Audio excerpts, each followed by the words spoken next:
Bonjour, je suis Dr Aka Félix, hygiéniste naturothérapeute.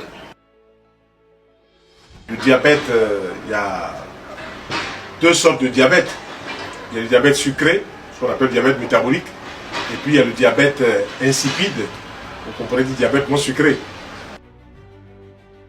La normale des références internationales habituelles, c'est quoi?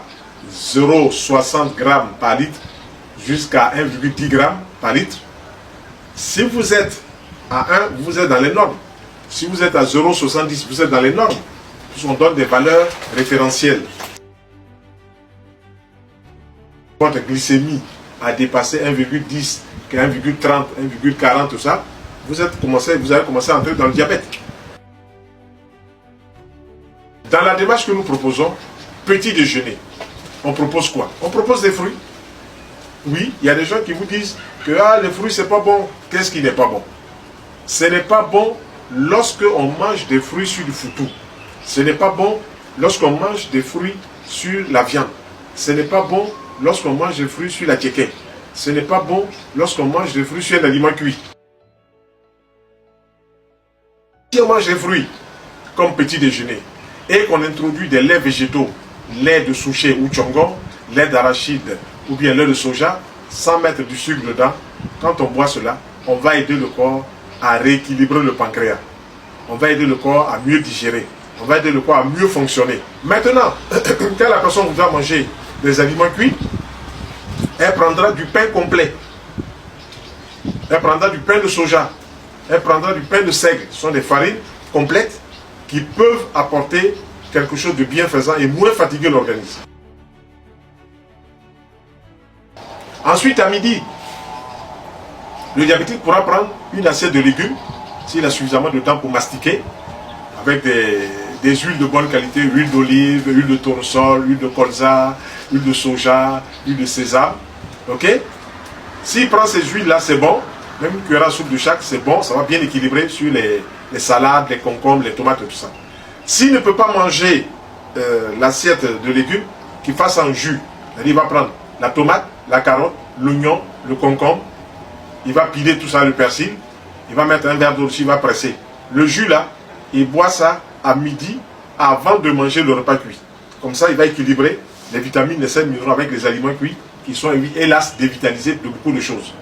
Après ça, maintenant, le diabétique va chercher à manger la pomme de terre bouillie, ou bien du foutou banane verte, ou bien de la tchéké, ou bien du couscous, ou bien un autre farineux. Mais dans la sauce qui va accompagner ce repas-là, il faut qu'il y ait des légumes cuits dedans. Le repas du soir, beaucoup de légumes, ou du poisson, ou des œufs, mais pas de viande le soir pour les diabétiques. Beaucoup de légumes dans les sauces, avec un peu de farineux, ou un couscous, ou quelque chose comme ça. Et dans la semaine, le diabétique doit trouver 3 jours pour ne faire que des fruits juteux, orange, pamplemousse, mandarine, papaye, ok, ou bien des fruits secs, noix de cajou, arachide, tchongon, comment on appelle, noisette, noix de coco. Il peut faire un petit déjeuner rien que de fruits secs.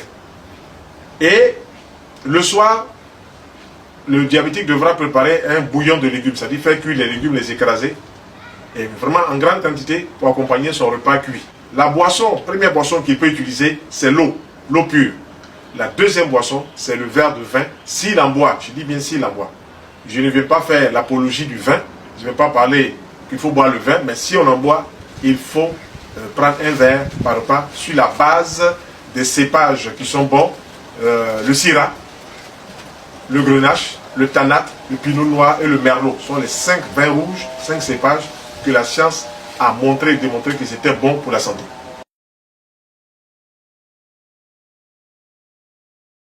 Cannelle et puis girofle, vous mélangez la cannelle et puis le clou de girofle, vous buvez un verre non sucré pendant le repas du midi et du soir, ça aide déjà à réduire de près de 60-70% le sucre qui pourra rentrer dans le sang.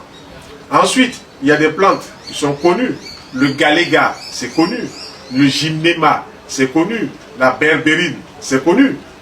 Ce sont des plantes qui ont une action sur la fonction sucre, c'est-à-dire gère avec le pancréas, de faire tomber le taux de sucre à la normale. Qu'elle boit ces préparations, ces infusions, c'est quoi? On fait un mélange. Si c'est présenté en vrac, on fait un mélange de ces girofle, cannelle, gymnema, galiga. On mélange cela. On prend une cuillère à café qu'on met dans un verre d'eau chaude. La personne boit un verre à 10 h, boit un verre à 16 h, simple, bien avec un peu de citron. Et si elle suit cette démarche-là, rapidement, l'organisme va commencer à retrouver ses repères.